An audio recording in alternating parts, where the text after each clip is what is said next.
This special presentation of Clever is brought to you by Formica and was recorded live from the Neocon Podcast Studio, powered by Surround and sponsored by SnapCab, with special thanks to Master and Dynamic, the official headphone sponsor of the Surround Podcast Network.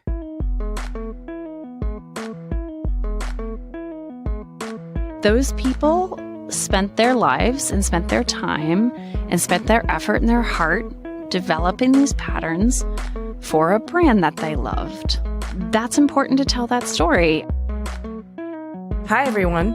I'm Amy Devers, and this is Clever. In this special Clever Extra, we're peeking under the surface of the most defining patterns of the last century. Formica, a decorative laminate, has been so reliable and ubiquitous in the design of our built world, in homes, offices, schools, hotels, and restaurants, that its bold and iconic patterns have come to serve as a record of history and a visual representation of our collective consciousness through the years. You're undoubtedly familiar with Boomerang, the era-defining mid-century modern pattern. But did you know that Boomerang was not the original name? And do you know the controversy over who designed the pattern? In the recently released book, Beyond Boomerang, a celebration of 110 years of Formica patterns by Shawn Patrick Tubb, the Formica team has gone on a deep dive into the archives to unearth the stories, celebrate the individuals, and connect the dots to the social movements and technological advancements that are contained within the visual language of their patterns. And it is fascinating. Researching and uncovering these stories was its own investigative mission. I'm here with Meghan Howell, creative director with Formica, to talk about that mission, including the surprising revelations, the atypical scenarios in which she found herself searching for clues, and the unsolved mysteries that continue to haunt her. Here's Meghan.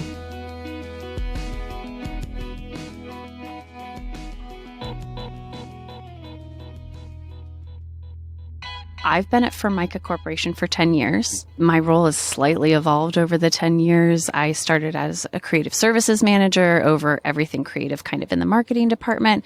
In the last couple of years, I've advanced to being a role as a creative director. So half of my team is doing the marketing creative, the photography, the videos, the storytelling. Half of the team is doing the product development and creating the great products that we sell.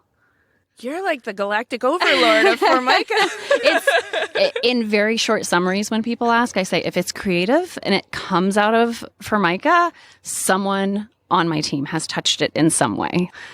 So I'm just processing how ubiquitous Formica is in the built world. You personally have a lot of power in terms of your impact on the way the built world reflects ourselves back to us. It's super fun. It's a really cool job to be able to create something, follow trends, create things that go into built environments and then market them and tell their stories. I mean, it's like very full circle. Well, speaking of telling the story, I know it's Formica's 110th We are. birthday. 110. 110. So that's deep roots, long legacy. That's a whole lot of history. How have you been involved in capturing that and compiling it so that we can kind of understand how it's been a companion to society for so long? It's really nice because I joined Formica when we were in the middle of celebrating our 100th. I came in a really important year when they were telling stories already. We were talking about where the company had been. We had fantastic global parties celebrating the 100th. We did a 100th anniversary collection with Abbott Miller and Pentagram. So I almost came in a great storytelling foundational year for my start of my career there. So the last 10 years of that has been focused on the future and, what are the next 100 going to be? And 110 seems like an odd year to celebrate, but being lightly in marketing, you want to always have a reason to be in front of the customer. So we decided 2 years ago we were going to take the 110th and use it as a year to tell the stories of the people that designed the patterns, which is really unique, and it kind of gives me goosebumps even saying it. I got them right now. I do have them. I'm all about the people, so I was really excited to talk to you about this. Formica is so product-based, and every other anniversary we've had throughout, they did a big thing at 75, the big celebrations at 100, it was all kind of corporate. Formica was invented. Formica made this innovation. Formica was bought by this company. We expanded to this country. So important stuff, but not connected to the pattern and the design that made Formica what it is today. And really the humanity yeah. And these that. people, the man behind the curtain that designed the amazing pattern that went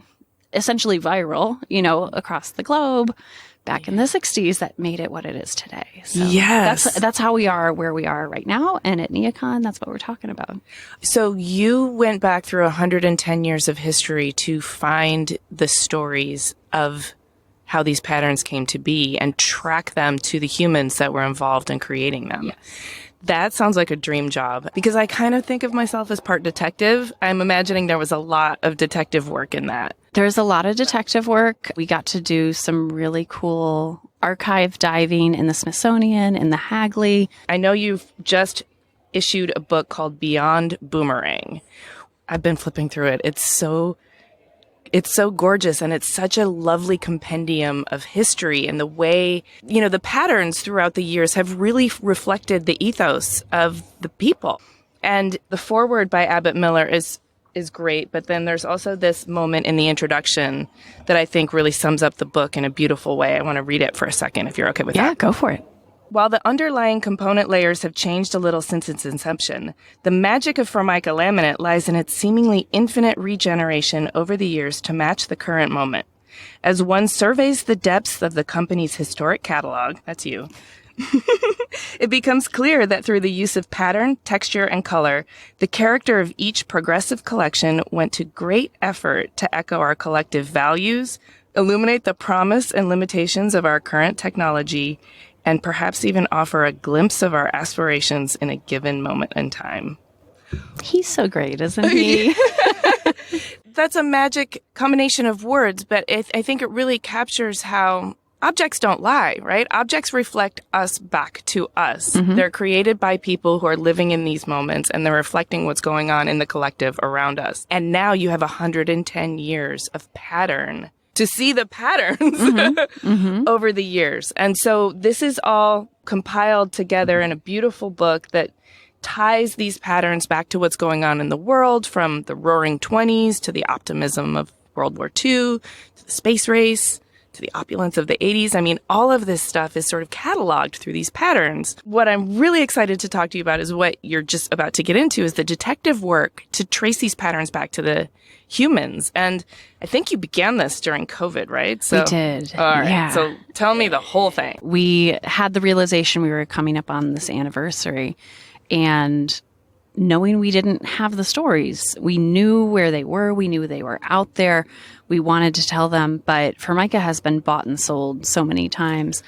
You lose a lot of archives depending on who your people are at the time and what their resources are when a company's bought and sold. Oh, yeah. So there's big gaps. There are gaps, or there are certain Formica zealots that hold on to stuff because they were there and they loved it. So they can be keepers. Or you had one fantastic person at a PR company that put things in boxes and donated it to the museum, thankfully. So we were discovering these pockets and then going into things like finding out who our advertising firms were at certain times and going into their company archives. Or we went to the Hagley, which is where Raymond Loewy archives ended up.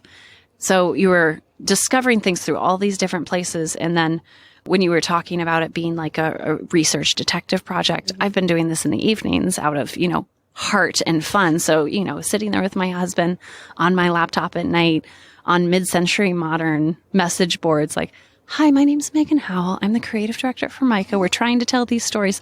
So I will randomly get Facebook messages or emails from people that read this. I have this original sheet of 1951, whatever. Would you like it? Oh my gosh, that is so it's amazing. Super amazing. It's really fun. Those stories of those people too. We have a piece of furniture in the office that is from the 1964 World Fair House. The daughter of the man who was a salesman and won National Salesman of the Year that year won the furniture as a prize. She grew up with this furniture in her house. And when he passed away and she's going through his thing, she's like, I think I should get this back to its home. Oh. So we got this furniture that is still in fantastic shape today because Formica is really durable. Of course. And it looks incredible. And it's cigarette proof. Yeah, which I right. And it's cigarette proof. But there are just these wonderful people out there that have these great stories. And I love that they have the appreciation to bring it home.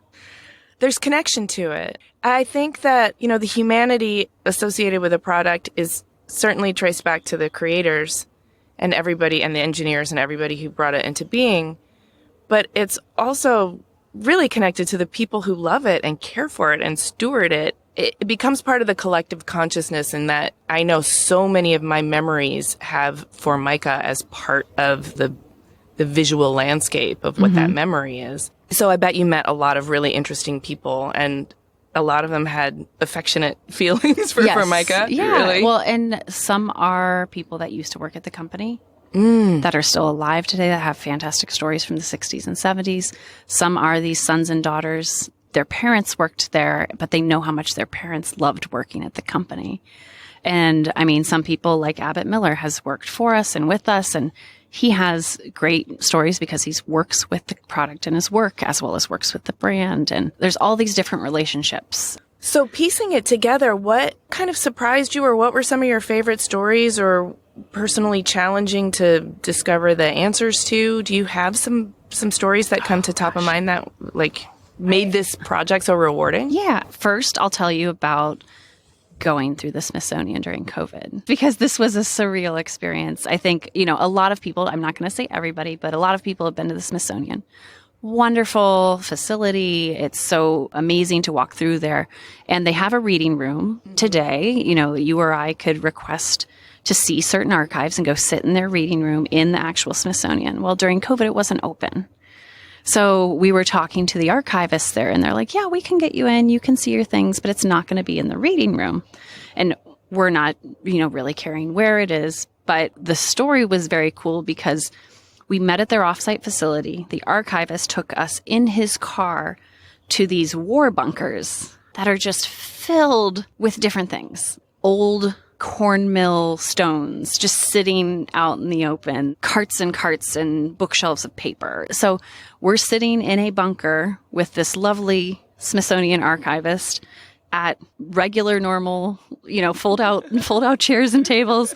We had to order DoorDash Chipotle because you couldn't get into restaurants still. But we're just flipping through things and taking cell phone pictures. We're actually going back later this fall to continue to go through these because there are so many. That is a very behind-the-scenes way to interact with the Smithsonian. And we did it for 3 days, and it was so intimate and really just an incredible experience. Okay, so you're at a folded table eating Chipotle, and are you pulling banker boxes off the shelf? So we were doing a couple things. Looking through old catalogs. We're trying to date when things were launched, when they were discontinued. Going through old catalogs, going through press releases, going through news articles, depending how things were filed. Sometimes we're finding old t-shirts that were from a sales meeting, or we're getting notes on paper from someone's desk. Some are really neat. Some are illegible. Yeah. Or nothing, call Janet. Yeah. But all of that is in the Smithsonian. They keep it all. One of the interesting thing is our founders, O'Connor and Faber, his passports and his whole realtor receipts for his house in Florida are in there. So we're asking the archivist, why do you keep these in here? It's part of Formica history, but this is his personal things. And they're like, oh, people come in here to research old businessmen agendas. It's really random. It's all over the place. So I can't even say that it was easy to research there because you're just going through every single thing, trying to determine, does this box have significance? Does this single paper have significance? And there's a lot we still need to get through. So we're going back this fall, which will be nice to continue digging. This reminds me of those genealogy shows where they're digging through census records and things like that. I'm going to find a grandpa that used to work at Formica that I didn't know about. Yes. It probably is in your history somehow. So that sounds super fun to me. I love anything that's behind the scenes and you're getting special access to a place that the general public doesn't get to see, and special attention from an archivist. As you're going through all of these items, not really understanding yet if they have significance to your project, are you getting a clearer picture of Formica and its inner workings, its guts? I think I got a really good perspective of how the company has changed through different owners, which was very interesting because stepping into the company, looking at the whole history, only having been here a second, but understanding how the company changed in the 50s and 60s, in the 80s, due to who was owning the company. Those things were interesting to learn along the way.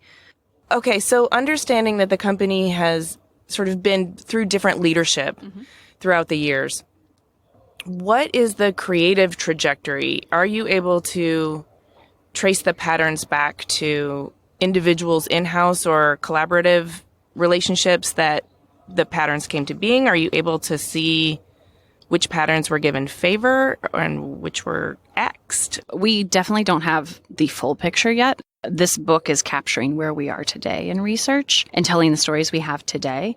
But some of the things that were really interesting coming out of that Smithsonian work was learning what partners we worked with early on.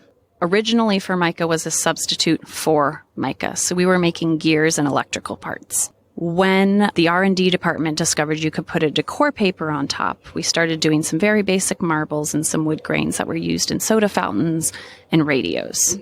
Not fully being the decor laminate that we are today or that we became in the 50s, they weren't using in-house designers at the time. This was still kind of like learning what this decor laminate is going to be. They started hiring outside designers. And one of the stories I love the most is the first partnership we have record of is a designer, Morris B. Sanders. And he was an early modernist. We kind of got in on the ground floor with him before he was really well known.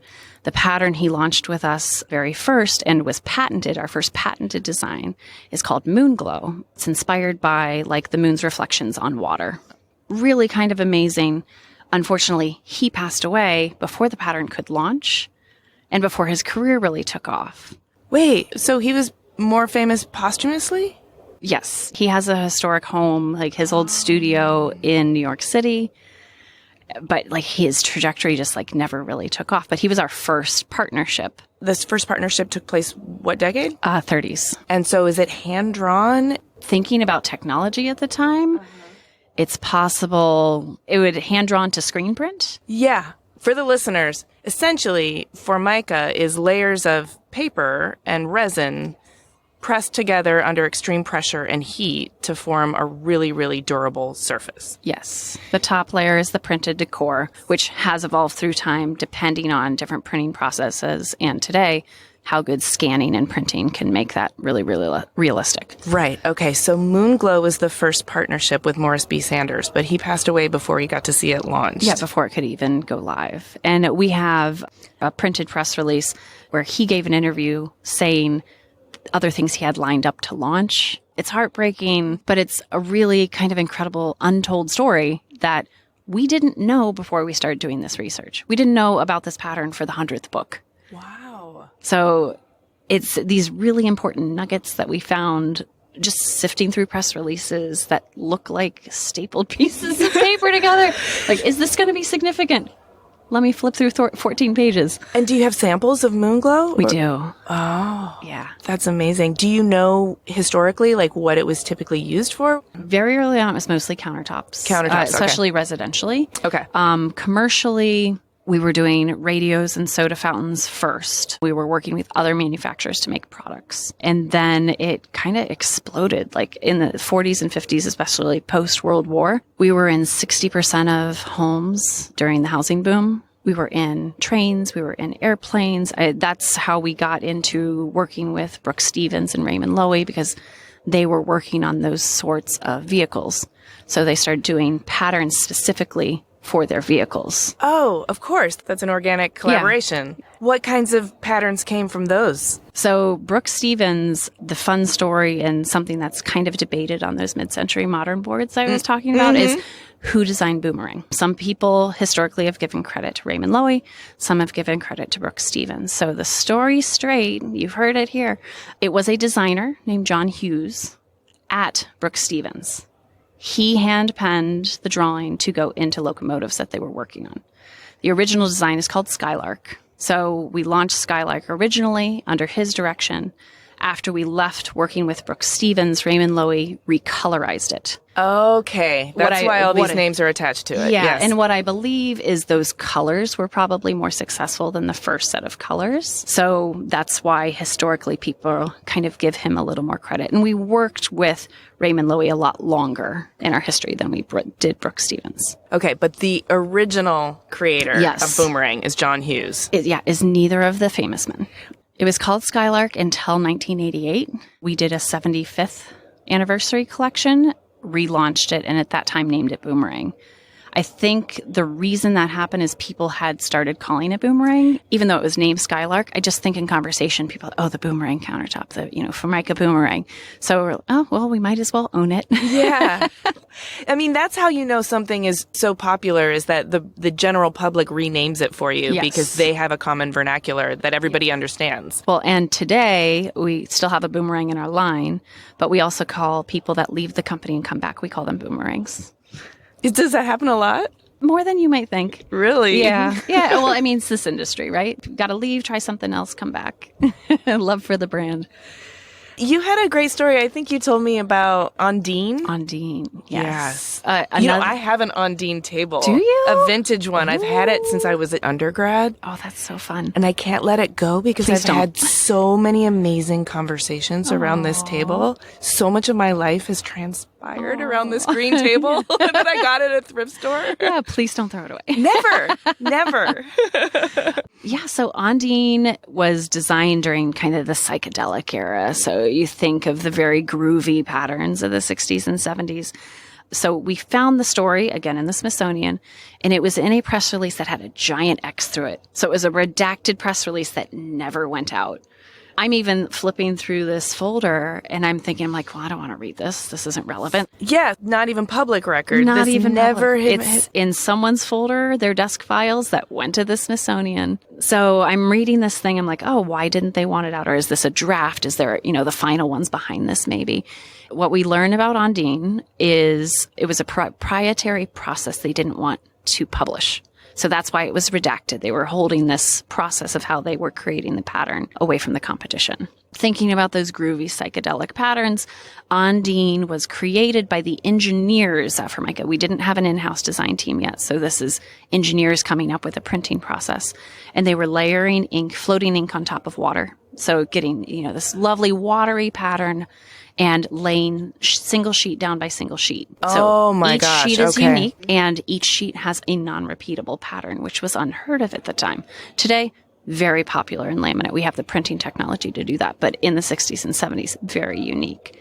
So I understand why they didn't want it out. Were they on psychedelics when they created this? That was not in the press release. I can't speak to that. My green table just got even more special now There's that I know. There's not another one out there.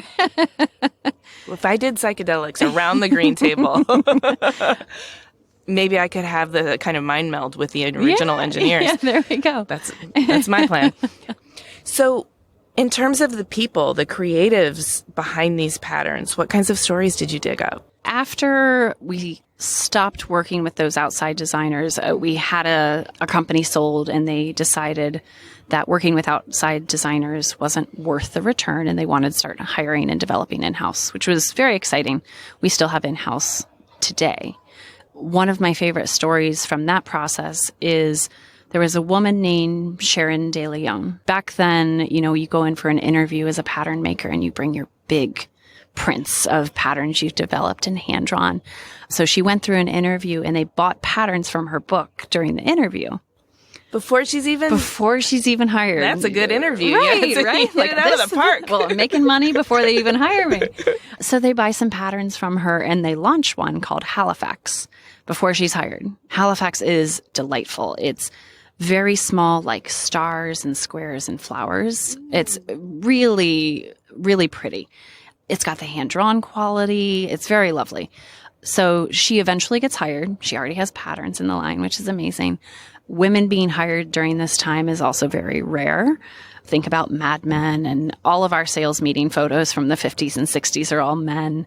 And then you start seeing Sharon in these pictures. During that time, she's doing all the work, but she has male bosses. She eventually gets to be the first female design director which is very exciting. And she is still alive today. And our North American principal of design, Renee Hightree, actually interviewed her for this book. So she's in the bibliography as having told some of these stories. Oh, that's amazing. That's amazing. And was she delighted to be able to capture her history this way? I think so. Because she was around during those decades, she took part in the 75th book. This is part of her story being carried on too, which it's all the stories of all the people that made all the patterns, and she is part of that tapestry. This book is what we've documented so far, and it's really important to get it out there because it is history and it's been discovered. So now this is real. We're going back to the Smithsonian this fall. We're still learning things. I do have open stories that I don't have the answers to yet. This is the unsolved mysteries. Yes. So I'm putting this call out. If you hear this and you've seen this, give us all the clues. Meghan.Howell@formica.com. There is an ad that we found in our advertising agency's portfolio. So they have all of the ads they've ever done, and they noted them at the bottom what magazines they were in. So if it was in a magazine, that means the color was launched. And there is this pattern called homespun. It looks like a very loose weave pattern. It looks to be marketed directly to the furniture manufacturing group. It was in magazines like Furniture Age, Furniture Manufacturing. It's in the 1950s. Okay, so really going for the furniture trade. Yes, like it was only in the furniture pubs. But we don't have a sample of this material. We can't find it in a catalog. It exists, but there's no record of it existing. Maybe, except this ad. That is in the advertising agencies. But it's not a draft of an ad. No. It's an actual published ad. The rest of this book in the advertising agency's archives shows where things were published, and we know they were published there. We've been able to find them in magazines. So unless this one, they canceled it, but they had, it could be something very weird like that it just never went to launch and they never actually dropped the ad, but this made it into that book. This is a missing laminate case. Yes. So, okay, for everybody out there, if you know anything about homespun or anything... Those publications in the 50s. Yeah. Or anybody who was associated with Formica in the 50s that might have more clues. A sample of homespun. Homespun. Still out there. Any other unsolved mysteries? There is one other. There is a pattern called Fern Glow. I've put this one out on the mid-century modern boards, and people keep sending me one from the 60s. I'm not talking about the one from the 60s. There was a second Fern Glow. I don't know why we reuse the name, but that's not the one I'm talking about. I'm talking about the Fern Glow from the 50s. Okay. Yeah. So even that, there's two mysteries here. Okay. Yeah. So this Fern Glow is a Brooke Stevens pattern, launched the same year as Skylark. I have multiple ads showing them together. I have catalogs that show them together and show them for sale. Fern Glow came in a bunch of different patterns. It is kind of like an icy, pearly pattern. Instead of it being really fluid, it looks like fern leaves. We don't have samples of it. I have chains, so many Formica chains from the 50s, like with the original Skylark, but there is no Fern Glow on these chains. Do you have any record of any other patterns being discontinued and therefore like removed from chains? It could be possible. The fact that they use the name again, wouldn't that cause a lot of confusion if there were actually two Fern Glows in the catalog? Right. The 50s version would not have been around when the second one came out. Okay. That's kind of a Formica code. We also don't reuse numbers within 20 years of discontinuation, so to avoid confusion. Okay. Because all of our products have a name and a number. So do you have a name and a number for the original? We do. And the second Fern Glow, and is there more than 20 years in between them? I would need to look back to absolutely know, but the patterns don't look at all alike. Is it possible that Fern Glow, the second one, like the first one was already lost to institutional memory? Totally possible. And they just made a new pattern and thought Fern Glow was a great name? That might be true. The second one was developed by a gentleman named Bob Ford, who is the design director, also a person we interviewed for the book that had so many great stories to tell us about. He hand drew that one. He hand drew Willow. He had a lot of fantastic additions and stories for this book. I don't know if we asked him about why he used the name, but the original, the Brooke Stevens Fern Glow, is kind of lost. It's going to keep me searching, and then I'm going to have more questions, and I'm going to keep looking, and this is just the rest of my life now. Yes, I can see how invested you are.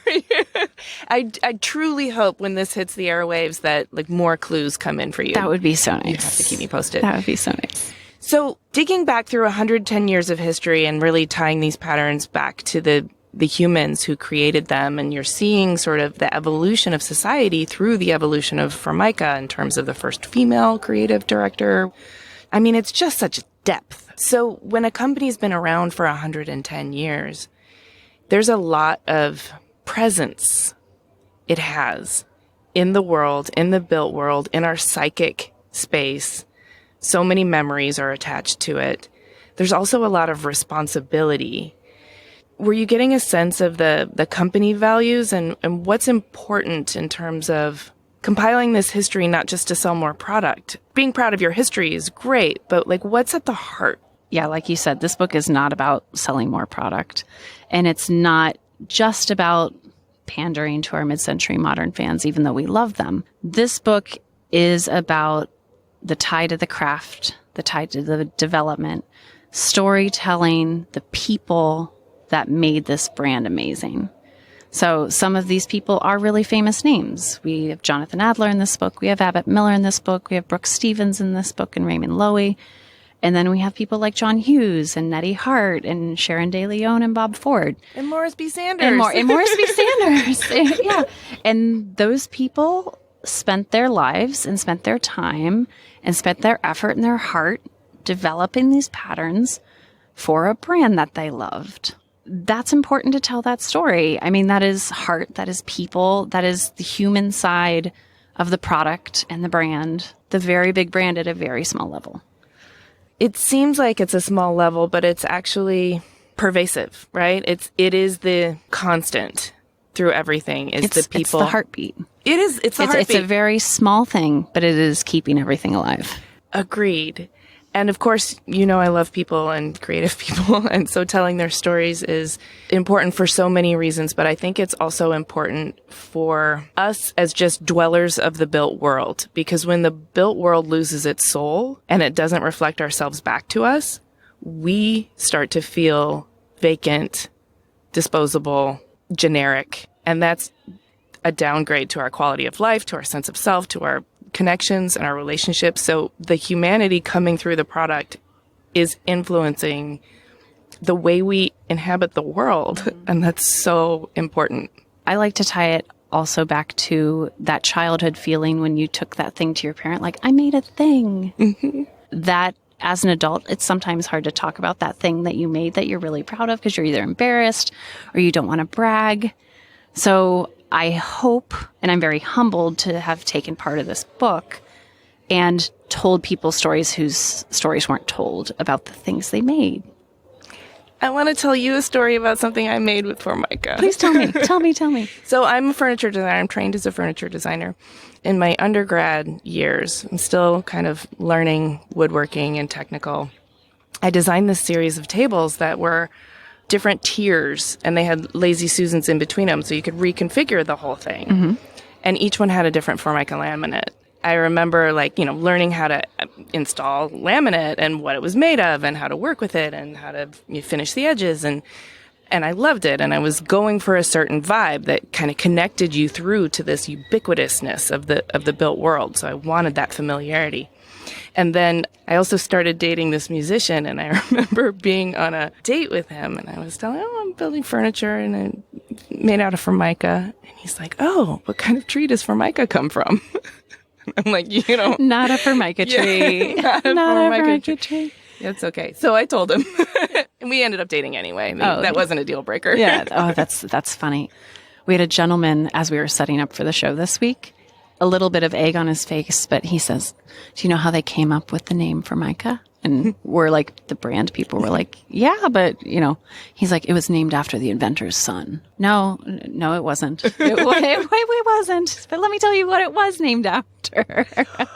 But I love that there are these false myths out there. Keep talking about it. Yeah. Keep talking about the brand. It's all good. It's all good. This has been really, really fascinating. Thank you so much for Thanks sharing for having me. These deep stories. And if you ever get a chance to go back into the bunker, bring me. I am holding out hope for a volume 2 of this as we learn even more. I hope those mysteries get Yeah, solved. me too. Cold cases. For my gut bump bump. This is awesome. Thank you so much, Megan. Thank you. This has been lovely. Hey, thanks for listening. Thanks again to Formica for sponsoring this episode. To learn more about Formica and the book Beyond Boomerang, a celebration of 110 years of Formica patterns, visit formica.com. For pictures of these iconic patterns and a link to the book and a transcript of this episode, head to cleverpodcast.com. If you can think of 3 people who would be inspired by Clever, please tell them. It really helps us out when you share Clever with your friends. You can listen to Clever on any of the podcast apps. Please do hit the follow or subscribe button in your app of choice so our new episodes will turn up in your feed. We love to hear from you on LinkedIn, Instagram, and Twitter. You can find us at Clever Podcast, and you can find me at Amy Devers. Please stay tuned for upcoming announcements and bonus content. You can subscribe to our newsletter at cleverpodcast.com to make sure you don't miss a thing. Clever is hosted and produced by me, Amy Devers, with editing by Rich Straffolino, production assistance from Alana Nevins and Anushka Stefan, and music by L1011. Clever is a proud member of the Surround Podcast Network. Visit surroundpodcasts.com to discover more of the architecture and design industry's premier shows.